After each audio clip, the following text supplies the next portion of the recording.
Dùng nó để nó thì giữ nè chỉ tua thể tế nữa. Tua thể tế. Nó thì có thể tế nữa cho nên là đỡ sai, cho nên là đỡ thể tế ok nữa. Thì thể bố đã có tế nào nó tua. Thể nó cho bơ. Bây lúc bơ thì khỏi đi bỏ để nó nữa. Thể tan thao xa, con đồ nó lo lợ. Cho biết sai thì cũng thể tan đâu một đi chờ nè.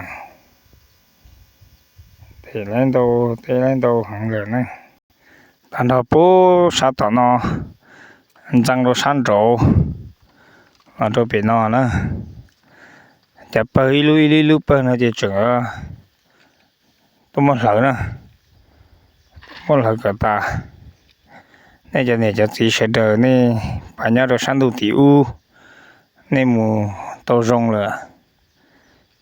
Bé trưởng nhá đồ sát tế chờ là chùa nó bé trưởng hoa nâu hầu liệt cũ nè. Chứ gì. Tế chờ nó chỉ chú mua là cả đồ dù ua. Chỉ dù cụ trưởng ua dù li tế liệt cũ sư thế. Nè mù tàu tí nè chỉ họ mua là cả ua mua một lý xa. Đó lúc một lý xa chỉ nè họ mua ua lửa ua. Thì nè những khứ thế thì sử ý họ chạy khó thì ý cho mà khứ tí chá họ nè họ khứ họ chế sư thì họ trả chú cú nè.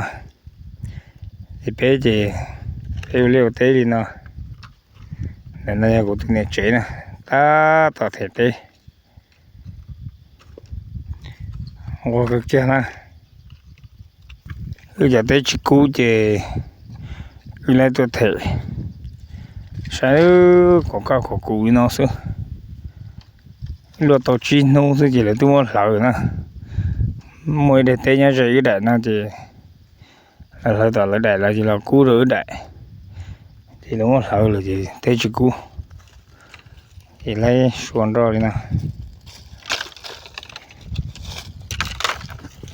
Và bố đã nó rồi chú cú cũng đã nó do thế chứ nè.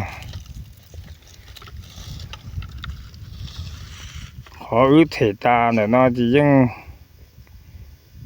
dùng lý khó chú cú bố đã nó thế nào dùng nhà lý khó đã nó thế nào. Tất chỉ mà ứ cũng có thể lấy đủ luôn. Đủ luôn lý khó cũng thay để biết sai này nó là. Chúng mấy tuần đó này nè, đủ luôn nè.